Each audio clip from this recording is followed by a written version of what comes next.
Subscribe செய்து உங்கள் குலதெய்வத்தின் பெயரை காமெண்ட்ஸில் சொல்லுங்கள். இந்த வீடியோவையும் லைக் செய்யுங்கள். முதலில் நீங்கள் குலதெய்வ கோவிலுக்கு சென்று வரும்போதெல்லாம் வீட்டில் சண்டை சச்சரவு வரும்.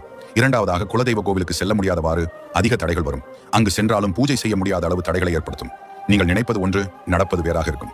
மூன்றாவதாக குடும்பத்தில் ஒருவர் மட்டும் உங்களோட கோவிலுக்கு வர முடியாத சூழ்நிலை உருவாகும். தமிழ்நாட்டில் தாங்க அதிகம் பேர் குலதெய்வ வழிபாடு பண்ணிட்டு இருக்காங்க. அதுக்கு மேலே நம்ம காந்தாரான்னு ஒரு படம் பார்த்தோம்ல, அது கூட அவங்க குலதெய்வ வழிபாடு தான். அப்படி இருக்கும் பட்சத்தில் குலதெய்வம் அப்படின்னா என்ன அப்படின்னா, நம்மளுடைய மூதாதையர் யாரோ ஒருத்தர், நம்ம எவ்வளோ தலைமுறை தாண்டி வந்திருப்போம். சில பேருக்கு ரொம்ப ஒரு 20 தலைமுறை 50 தலைமுறைக்கு முன்னாடி வழிபட்ட தெய்வமே அவங்க வழிபட்டு வருவாங்க. ஆனால் சிலருக்கு ஒரு 10 தலைமுறைக்கு முன்னாடி இருக்கிற தெய்வம் தான் வழிபட்டு வருவாங்க.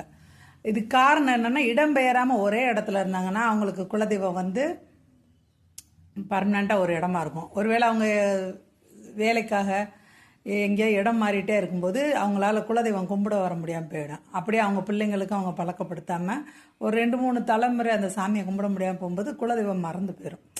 பிள்ளைங்கிட்ட சொன்னால் தானே கூட்டிகிட்டு போகணும். முதல்ல இப்போயாவது நம்ம ஈஸியாக எந்த கோயில் எங்கே இருக்குது என்னென்னு ஓரளவுக்கு பார்க்க முடியுது. முன்னாடி நம்ம பெற்றவங்க நம்மக்கிட்ட சொல்கிறது மட்டும் இல்லை, நம்மளை கூட்டிகிட்டு போனால் மட்டும்தான் அந்த சாமி நமக்கு எங்கே இருக்குன்னே தெரியும். அப்படி ஒரு 3 தலைமுறையை விட்டுட்டாங்கன்னா அந்த சாமியை நம்மளால் தெரிஞ்சுக்க முடியாமல் போயிடுது. இந்த நபர் வெறுமனே வியூஸ்காண்டியும் சப்ஸ்கிரைப்காண்டியும் இவங்க ரொம்ப சாமியை வச்சு சேட்டை பண்ணுறாங்க. இவங்களாம் என்ன கதிக்கு ஆளாவாங்கன்னே தெரில.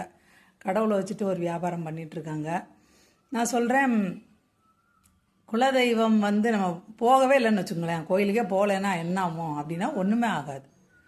நமக்கு நிறைய கஷ்டம் இருக்கும்போது நமக்கு சொல்கிறதுக்கு இடம் எதுனா குலதெய்வத்துக்கு தான் போய் சொல்லுவோம். வரலைன்னா நம்மளை அது பழி வாங்கவோ கோவப்படுறதுக்கு எதுக்குமே வேலை கிடையாது. குலதெய்வன்றது குலத்தை காக்கிறது தான். நம்ம விரும்பினால் நம்ம அப்பா அம்மா வச்சுக்கோங்களேன், நம்ம எவ்வளோ திட்டுவோம் பேசுவோம், அவங்க நம்மளை சகிச்சுக்கிறாங்கல்ல, அது மாதிரி தான் குலதெய்வமும். அது கிட்டத்தட்ட தாத்தா பாட்டி மாதிரின்னு வச்சுக்கோங்க குலதெய்வம் அப்படின்றது.